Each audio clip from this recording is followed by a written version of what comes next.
매 주일마다 이렇게 영상을 통해서 또 이렇게 함께 이 자리에 예배를 드리는 성도 여러분들 이렇게 만나게 돼서 정말로 반갑습니다. 이 시간에 주님의 은혜가 넘치고 차고 넘치기를 소망합니다. 예. 레슬리 뉴비긴이라는 선교사로서 선교학자로서 유명한 분이 있습니다. 이분이 이런 말을 했습니다. 세상의 10%는 성경을 본다. 근데 세상의 90%는 그리스도인을 본다. 이게 무슨 말씀이겠습니까? 세상의 10%는 성경을 본다. 세상의 90%는 그리스도인을 본다. 예, 성경은 하나님의 말씀인데 하나님의 말씀 진리의 복음을 성경을 통해서 접하고 깨닫는 사람은 세계 인류의 10% 정도지만 그 나머지 사람들은 무엇을 통해서 하나님의 말씀 복음을 깨닫느냐? 바로 그리스도인들을 통해서 볼 수 있다는 것이죠.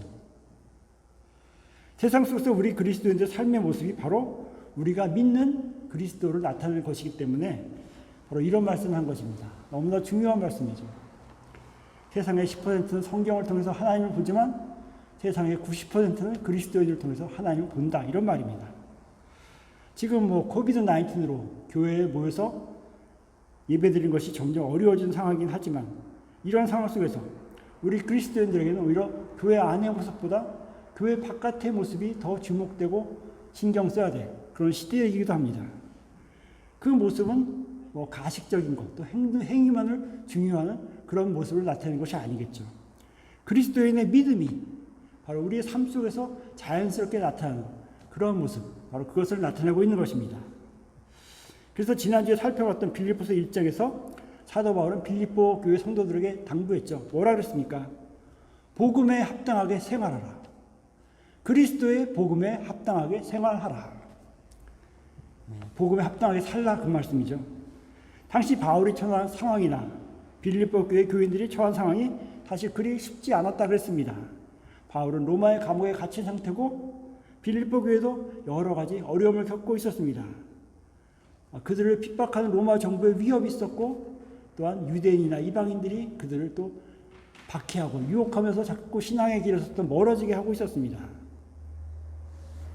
그래서 바울은 빌립보 교회 성도들에게 이 빌립보서를 보내면서 두려워하지 말아라. 믿음의 싸움을 싸워라. 그리스도로 인한 고난을 정말 잘 받고 견뎌내라. 라는 이런 용기를 주는 빌립보서를 보낸 것입니다. 이 편지에서 어려움을 겪는 빌립보 교회 성도들에게 한 말이 바로 그 말이죠. 그리스도의 복음에 합당하게 생활하라. 그러면서 어떻게 사는 것이 그리스도의 복음에 합당하게 사는 것인지 크게 세 가지로 설명했죠. 그것은 신앙을 지키기 위해서 서로 협력하라. 그리고 또한 두려워하지 않고 담대하게 믿음을 지켜라. 세 번째는 또한 모든 고난에 굴복하지 말고 용감하게 맞서라. 바로 그 말씀이었습니다. 그렇다면 무엇을 통해서 바로 그렇게 살아갈 수 있는가? 그것을 말씀하는 것이 바로 오늘 빌립보서 2장의 내용입니다. 성도들에게는 바로 그리스도 안의 권면, 사랑의 위로, 성령 안에서의 교제, 그리고 긍휼과 자비가 있기 때문에 바로 그리스도의 복음에 합당하게 생각할 수 있다는 것입니다. 우리가 자신을 돌아보면 내게 무슨 그런 능력이 있어 할지 모르겠지만 우리가 그리스도인이라면 우리에게 다 이러한 것이 바탕이 되어 있다는 것이죠. 먼저 그리스도 안에 있는 권면이 무슨 뜻인지 말씀드리겠습니다. 권면하다는 영어로는 encouragement죠. 격려하고 이렇게 길을 좀 세워준 그런 것입니다. 축구 경기에서 볼 때 이런 경우 많이 보죠. 한 선수가 길게 롱패스를 쫙 했습니다. 공이 멀리 갑니다. 또 앞에 있는 선수가 열심히 뛰어갑니다. 근데 공이 너무 많이 찼어요. 그래서 아무리 뛰어가도 그 공을 잡지 못하고 공이 아웃이 됩니다. 근데 그때 앞에 열심히 뛰어갔던 선수가 뒤를 돌아오면서 보통 어떻게 하죠? 이렇게 박수를 치거나 또 이러면서 잘했다고 칭찬을 합니다. 왜 그럴까요? 볼을 잘못 찬 선수를 격려하기 위해서죠. 만약에 뒤를 돌아오면서 야 이게 공을 못 차냐, 이게 좀 잘 좀 해라라고 막 그랬으면 아마 공을 멀리 찬 그 선수가 기분이 나빠가지고 더 경기를 못 할 거예요. 그렇죠? 바로 그러한 모습입니다. 격려라는 것은 바로 이런 것이죠. 같이 마음을 가지고 길을 세워주는 것, 서로를 위로하는 것, 그런 것이라고 볼 수가 있는 것입니다. 아마 그들의 마음, 짜증을 냈다면 마음은 나뉘었을 겁니다. 실수한 사람은 실수한 대로 부담감을 가졌을 것이고 또 짜증을 낸 사람도 마음이 편치 않았을 것입니다.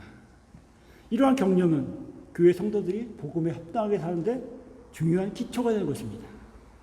우리는 사실 누구나 실수할 수 있는 사람입니다. 최선을 다한다고 했지만 결과가 좋지 못할 수가 있습니다. 실수로 인해 피해가 왔을 때 우리가 또 의기소침해질 수 있죠. 그럴 때 정말 격려의 말, 격려의 모습, 격려의 미소를 던져보십시오. 나무랑과 짜증 대신에 따뜻한 격려의 말을 던진다면, 또 실망스러운 얼굴 대신에 미소를 보낸다면 아마 정말 서로의 관계가 더욱더 어떻게 될까요? 진짜 돈독해지겠죠. 예. 상대방은 자신을 용납하고 격려해준 그 사람에 대해서 최대한 협력을 할 수 있을 것입니다. 이처럼 그리스도 안에서 격려가 있기에 그리스도인들이 협력하면서 두려움 없이 담대하며 믿음의 고난을 견딜 수가 있는 것입니다. 다음의 특징은 사랑의 위로입니다. 격려가 실수나 잘못과 관련된 것이라면 이 위로는 상대가 실질적으로 겪는 고통과 어려움과 슬픔에 관련된 것입니다. 누구나 어려움이 있습니다. 예기치 못한 슬픔을 겪습니다. 또는 고통 상황에 처할 수가 있습니다. 이럴 때 바로 필요한 것이 위로죠. 그리스도 안에서 주는 따뜻한 위로가 필요한 것입니다. 근데 보통 세상 사람들 위로의 표현 잘 하지 않죠. 그리고 또 위로 받기를 별로 원하지 않는 것 같아요. 그리고 자기를 별로 드러내지 않습니다. 그러나 그리스도인인 우리는 그리스도 안에서 서로 위로하고 위로받을 수 있는 관계라는 것입니다. 서로의 사정을 구하고 함께 기도할 수 있는 그런 관계라는 것이죠. 그렇기 때문에 우리에게 닥치는 어려움이 있더라도 우리를 뭉치게 하고 강하게 하는 그런 끈이 되는 것입니다. 얼마 전에 우리 교우 중에서 박승기 목사님이 망막 수술을 했습니다. 예, 눈이라는 것이 정말 중요하기 때문에 아주 미세한 수술, 그 수술하다 혹시라도 잘못되면 정말 큰 일이 나죠. 그런 걱정과 두려움이 있었어요. 근데 그때 그 수술 받는다는 것을 우리 함께 모였던 온라인 예배가 아니고 오프라인 예배에 참석하는 우리 교우들과 함께 이야기했죠. 그래서 우리 함께 기도를 했습니다. 바로 그러한 함께 어려움을 이야기하고 함께 그것을 위해서 기도하는 그 마음을 통해서 정말 서로가 서로를 위로하는 그런 시간이 됐으리라고 믿습니다. 누군가 어려움에 처했다면 그 사람을 일으켜 세울 수 있으며 서로를 알고 하나 될 수 있는 기회, 이것이 바로 위로를 하고 위로를 받는 그 마음이란 것이죠. 서로 위로하고 위로받을 수 있기 때문에 우리 그리스도인들이 협력하며 두려움 없이 담대하며 또 믿음으로 고난을 견딜 수가 있는 것입니다. 세 번째 근거는 성령의 교제입니다. 신앙 없는 사람들의 소셜 모임과 교제와 우리 그리스도인들의 모임과 교제가 근본적으로 다른 것이 바로 여기에 있죠. 성령 안에서의 교제냐 아니면 그냥 없이 우리의 즐거움을 위한 교제냐, 그 차이가 되겠죠. 바로 성령께서 우리 안에 이루신 교제, 성령 안에서의 사귐, 그것이 바로 우리 안에 있다는 것입니다. 사실 우리는 그리스도 안에서 서로 만나기 전에는 서로 관계가 없는 사람들이었습니다. 그런데 그리스도 안에서 우리가 뭐라고 고백합니까? 우리는 형제 자매다라고 고백하죠. 또한 하나님의 자녀다라고 고백합니다. 같은 하나님 나라의 소망을 품고 정말 형제 자매로서 같이 살아가는 관계가 되었습니다. 바로 그리스도를 구세주로 고백하는 그 믿음의 근거에서 바로 우리가 그렇게 된 것이죠. 그것은 무엇입니까? 바로 성령 안에서 주어진 사귐의 선물이라는 것입니다. 이처럼 우리 그리스도인들은 성령 안에서 교제하기 때문에 우리 그리스도인들이 협력하며 두려움 없이 담대하며 믿음으로 고난을 견딜 수가 있는 것입니다. 네 번째 우리의 근거는 바로 긍휼과 자비의 마음입니다.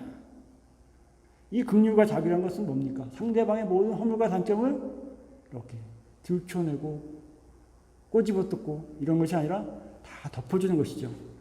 상대방을 또한 친절과 온전의 마음으로 대하는 것입니다. 그것이 긍휼과 자비입니다. 우리 가운데 허물이 없는 사람은 없죠. 우리 모두 하나님 앞에 죄인입니다. 그래서 우리는 고백하고 있죠. 그럼에도 우리는 하나님으로부터 끝없는 긍휼과 자비와 용서를 받은 귀한 존재입니다. 그런데 우리가 이웃에게 긍휼과 자비를 베풀지 않는다면 어떨까요? 오히려 그들의 잘못을 정죄하고 비난하면서 그의 약함을 꼬집는다면 어떻게 되겠습니까? 아마 그 사람은 많은 상처를 받게 될 것이죠. 결코 같은 마음을 품고 같은 길을 갈 수 없는 사람이 될 것입니다.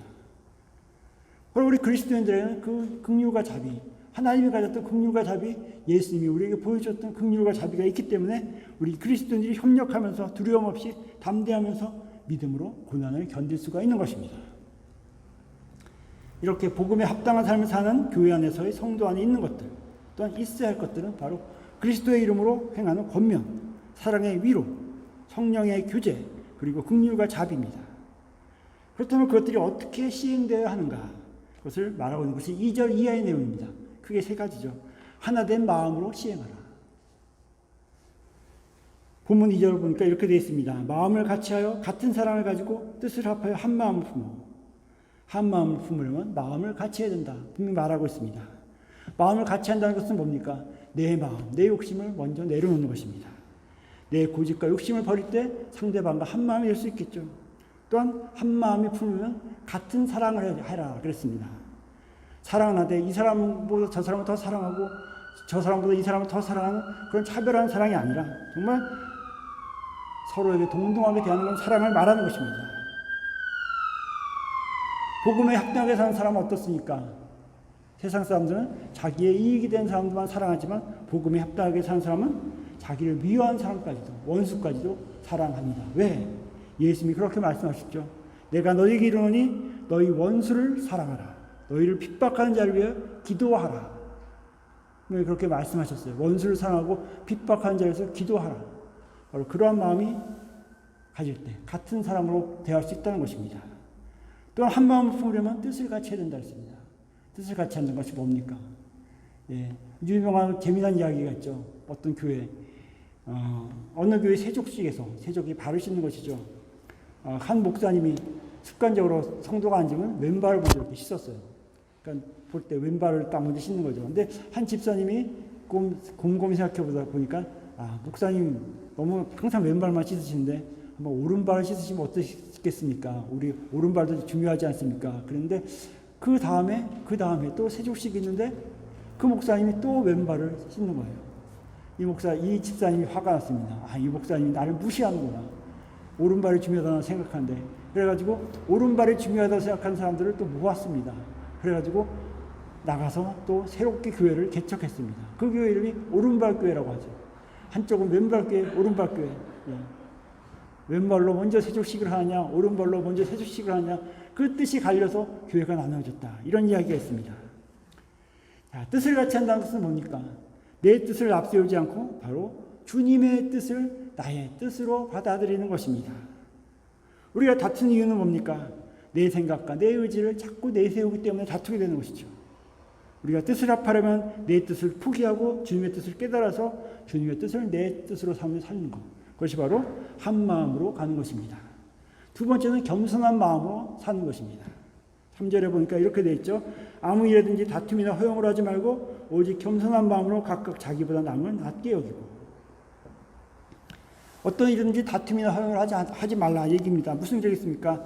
무엇을 하든지 우리가 뭐 교회이든지 직장이라든지 가정이라든지 뭐 여러 가지 일 무엇을 하든지 간에 모든 일에 너무 경쟁심을 갖고 하지 말라.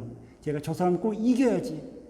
밟아버려야지. 뭐 이런 식의 생각을 가지고 하지 말라는 것입니다. 또한 거기서 얻은 성과를 과시하기 위해서 내가 여기서 이것을 달성하면 이렇게 내가 폼을 잡을 수 있는데 그런 마음을 하지 말라는 거예요. 그것이 바로 다툼이나 허용을 하지 말라는 것이죠. 아무리 좋은 일을 한다고 해도 이것을 만약에 다툼이나 허용으로 한다면 아무 소용이 없다. 바로 그 말씀이 되는 것입니다. 사람의 겸손이 얼마나 사람들에게 감동을 줄 수 있는가에 대해서 대표적인 유명한 이야기가 있습니다. 미국의 존슨 대통령이 임기를 마치고 고향으로 돌아갈 때 일이었습니다. 보통 대통령을 마치면 비서도 있고 여러 가지 또 좋은 그런 일이 있을 텐데 이분은 비행기도 타지 않고 기차를 타는데 기차를 타기 위해서 본인이 순수 줄을 서서 표를 끊고 가는 그 모습이 보도가 됐습니다. 이것을 보면서 전날까지는 세계를 쥐고 펴고 하던 사람이 자기의 자리에 물러난 다음에 이렇게 겸손하게 가는구나. 많은 사람들에게 감동을 줬다고 하는 것입니다. 사실 그렇습니다. 우리 살아갈 때 내가 먼저 낮아지면 부딪힐 일이 없습니다. 내가 먼저 낮아지면 언제 어디서나 먼저 평안의 길을 갈 수가 있습니다. 내가 먼저 낮아지면 사실 존중을 받을 수가 있다는 겁니다. 남을 나보다 낮게, 높게 여긴다는 것은 계속해서 존중한다는 뜻이죠. 그 사람을 존중하고 그 사람의 생각을 나의 뜻으로 또 받아들이고 함께 뜻을 협력하는 것을 말하고 있는 것입니다. 겸손의 대명사가 누구십니까? 우리 얘기할 때 바로 예수님이라고 말하죠. 예수님은 하나님의 아들이지만 세상에서 겸손하게 사셨습니다.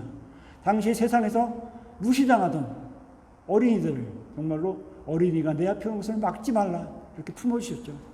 아마 예수님은 이렇게 말씀하실 것 같아요. 신분이 낮아서 막 열등감을 가진 사람에게는 이렇게 말씀하실 거예요. 나는 목수의 아들이다. 그래도 이렇게 살고 있지 않느냐 이렇게 말씀하실 겁니다. 또한 옷이 남는 사람에게서는 야 나도 봐라 내가 지금 이렇게 매일 입는 옷이 변변한 옷이 있느냐 이렇게 말씀하셨을 것 같습니다. 또 배움이 짧아서 고민하는 사람에게 이렇게 말씀하겠죠. 나도 사실 내가 어디서 정기적으로 공부를 한 것이 있느냐 나도 배운 것이 없다. 하지만 이렇게 하나님 나라 복음을 전하고 있지 않느냐 이렇게 말씀하실 것 같아요. 또한 물질이 없어서 고민하는 사람에게 이렇게 얘기했겠죠. 나도 집도 머리 둘 곳도 없다. 하지만 이렇게 염려 없이 하나님의 복음을 전하며 살고 있지 않느냐 이렇게 말씀하실 겁니다.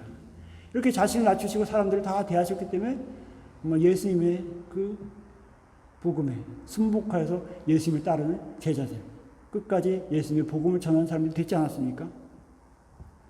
나보다 상대방을 낮게 여기는 그런 삶을 살아간다면 정말 시기와 다툼과 분쟁이 없을 것입니다. 어디에서나 평화롭게 행복하게 건강하게 살아갈 수가 있을 것입니다. 세 번째 특징은 바로 돌보는 마음입니다. 4절에 각각 자기 일을 돌볼 뿐더러 또한 각각 다른 사람들의 일을 돌보아 나의 기쁨을 충만하게 하라. 돌본다는 것은 뭡니까? 다른 사람들이 그 일을 힘들어할 때 그 사람의 짐을 대신 져주는 것이죠.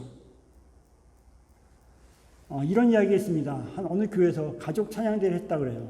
교회 가족 찬양대를 하는데 어느 집사님 가정에서 찬송가를 열심히 부르는데 그 집사님 가장이 찬송가 가사를 크게 틀려버렸습니다. 그러니까 성도들이 막 웃고 깔깔대고 막 그랬어요. 그러니까 얼굴이 새빨개져가지고 이제 그 집사님이 들어갔습니다. 근데 그 다음에 목사님 가정 차례가 됐습니다. 근데 목사님 가정도 열심히 잘 부르는데 갑자기 목사님이 가사를 막 틀리는 거예요. 그러니까 성도들이 깔깔대고 목사님도 가사를 틀리네 막 그러면서 웃었습니다. 그리고 지나갔어요. 그 세월이 흐른 뒤에 그 목사님이 돌아가시고 장례하기 전에 그 일기를 보게 됐습니다. 근데 그 일기에 그렇게 써있다 그래요. 몇월 며칠 교회 가족 찬송대회가 있었다. 김 집사가 찬송을 부르다 틀려서 교인들이 다 웃었는데 김 집사가 너무나 무안해하는 것을 보았다. 분위기가 이상해질 것 같아서 그 다음 차례로 찬송을 부르게 됐을 때 나도 같이 틀렸다. 교인들이 일제히 웃었고 그 김 집사 얼굴을 보니까 조금 안심한 표정이었다. 오늘 작은 일로 한 영혼을 위로해 줄 수 있어서 정말 기쁜 하루였다. 이렇게 쓰여져 있다고 합니다. 어쩜 세상에서 가장 아름다운 마음은 남의 수치를 가려주고 남의 짐을 져주는 그런 마음이라고 할 수가 있습니다. 남의 허물을 기억하고 들춰내는 그 마음은 오히려 불행한 마음이 될 것이고 남의 허물을 덮어주려는 마음이 행복한 마음, 기쁨의 마음이 될 수 있을 것입니다. 섬김의 기본은 뭡니까? 그 사람의 사정과 형편을 돌아보는 것입니다. 정말 내가 도울 수 있는 것이 무엇인가? 정말 내가 도울 수 있는 것이 있는가? 그 도리를 찾고 돌보는 마음으로 섬기는 것. 그것이 바로 섬김의 기본이 되겠죠.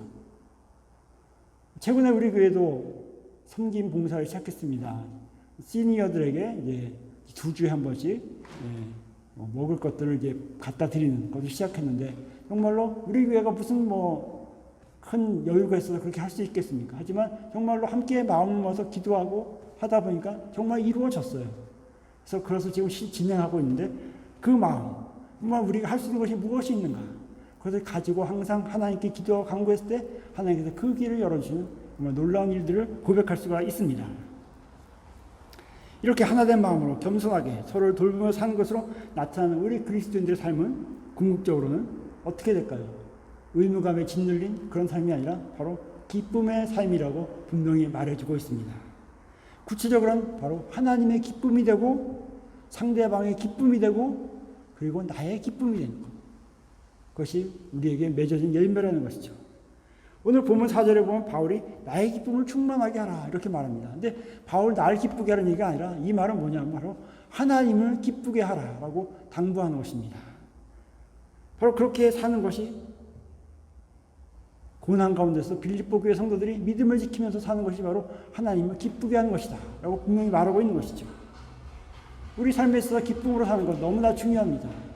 우리 삶에 기쁨이 없다면 사는 것이 참 힘들겠죠. 여러분이 잘 아는 영화 체리스 오브 파이어, 여기서 보면 에릭 리들이라는 그 육상 선수가 나오죠. 이분이 나중에 선교사가 되는데, 이 사람은 달릴 때 그냥 꼭 1등을 해야지 이런 의무감을 달리는 것이 아니라 정말로 달릴 때마다 하나님께서 나에게 힘을 주는 그런 정말 희열을 맛보면서 달리는 그런 선수였습니다. 그래서 그 선수의 별명이 뭐였냐면 하나님의 기쁨 위에 달리는 사람, God's Joyful Runner. 그것이 바로 에릭 리들의 별명이었다 그래요. 무엇을 하든지 정말 하나님께 기쁨이 되는 그 마음으로 했을 때 그의 달리기는 1등을 차지하기 위한 정말 의무감에 짓눌린 그런 것이 아니라 정말 기쁨의 달리기가 됐던 것이죠. 바로 신앙의 힘, 그리스도의 힘이 바로 이런 데서 나온다는 것입니다. 우리가 잘 아는 복음성가 잘 알죠. 나 주님의 기쁨이 되기 원하네. 내가 원하는 한 가지, 주님의 기쁨이 되는 것. 내가 원하는 한 가지, 주님의 기쁨이 되는 것. 바로 주님의 기쁨이 되는 삶을 살 때 그것이 상대방에게 기쁨이 되는 삶이 되는 것이고, 나의 삶에 궁극적인 기쁨을 가져다 주는 것입니다. 복음을 모르는 사람들은 자기 기쁨과 만족에만 관심이 있습니다. 그러나 복음에 합당하게 사는 성도는 사람에게 기쁨을 주고 하나님께 기쁨을 드리며, 이러한 삶이 우리 자신에게 기쁨이 되는 그런 사람들이 되는 것입니다. 그런데 이 기쁨의 마음이 어디에서 왔을까요? 오늘 본문에서 아주 중요한 부분이 있습니다. 마지막 5절입니다. 너희 안에 이 마음을 품으라. 곧 그리스도 예수의 마음이니. 바로 그리스도 예수의 마음, 바로 그 마음을 가지라. 그 마음을 가질 때 이런 기쁨이 우러날 수 있다는 것입니다. 그 마음은 뭡니까? 겸손의 마음입니다. 섬김의 마음입니다. 자기를 낮추고 다른 이를 위해 희생하는 그 마음인 것입니다. 우리가 복음에 합당하게 생활하기 위해서는 반드시 그리스도의 마음을 품어야 합니다. 이 마음이 없이는 성도들이 하나됨을 이룰 수가 없습니다. 이 마음이 없이는 성도들이 서로 협력할 수가 없습니다. 이 마음이 없이는 남을 나보다 낮게 여길 수도 없습니다. 또한 다른 사람의 일을 돌아볼 수도 없습니다. 이 마음이 없이는 우리 삶에 기쁨이 충만할 수가 없습니다. 그러기에 바울은 너희 안에 이 마음을 품으라. 곧 그리스도 예수의 마음이니 라고 말한 것입니다. 이렇게 그리스도의 마음을 품었을 때 바로 격려가 있는 것이고, 사랑의 위로가 있는 것이고, 성령의 교제가 있는 것이고, 긍휼함이 있는 복음에 합당한 그리스도의 삶을 살 수 있는 것입니다. 우리 남학교 성도들도 그리스도 예수의 마음을 품고 한 마음으로 형제를 섬김으로 주님의 기쁨이 되고 삶의 기쁨이 넘치기를 주님의 이름으로 축원합니다. 기도드리겠습니다. 하나님 아버지, 예수 그리스도를 이 땅에 보내사 우리에게 겸손한 종, 섬김의 종의 모습 보여주시고 우리를 구원하심에 감사드립니다. 이 시대에 우리 교회와 그리스도인들이 그리스도의 마음을 품고 주님을 본받아 서로 격려하고 서로 사랑으로 위로하고 서로 성령 가운데 교제하고 서로 긍휼히 여김으로 주님 안에서 하나 되어 주님의 기쁨이 되고 삶의 기쁨 넘치게 하여 주시옵소서. 예수님의 이름으로 기도드립니다. 아멘. 다 같이 찬송가 455장 1절과 2절 찬양하겠습니다.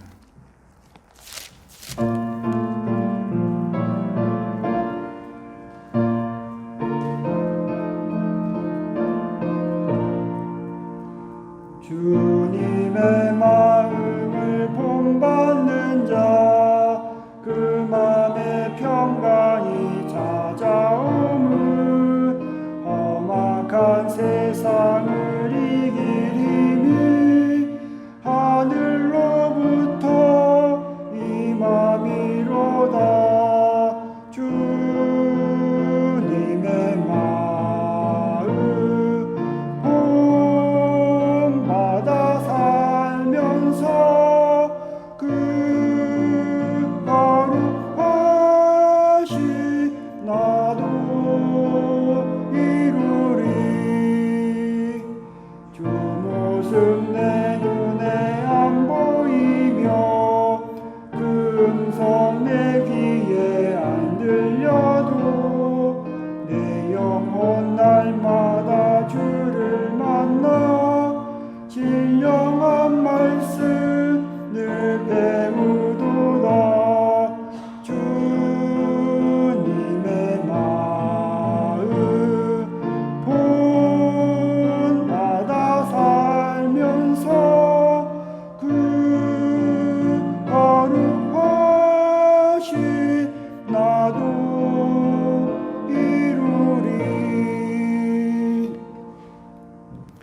같이 일어주십시오. 공헌 기도드리겠습니다.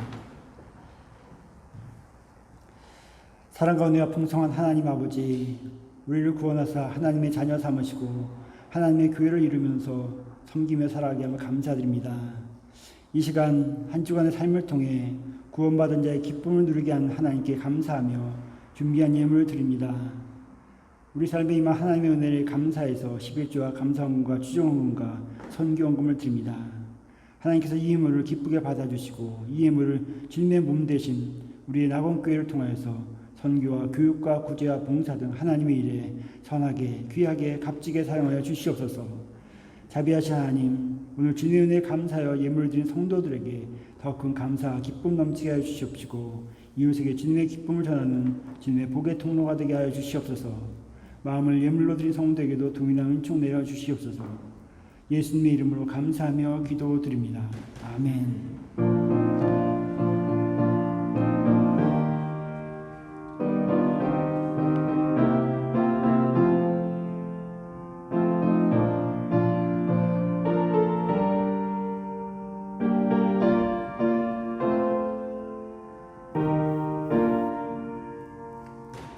다 같이 오직 믿음으로 1절 찬양하겠습니다.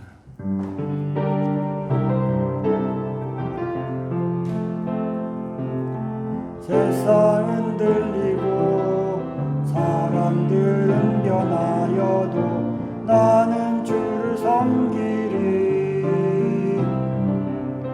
주님의 나사는 영원히 변하지 않네. 나는 주를 신뢰해. 오직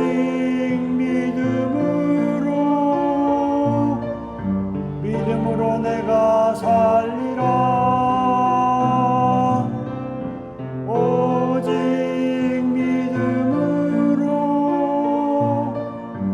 믿음으로 내가 살리라.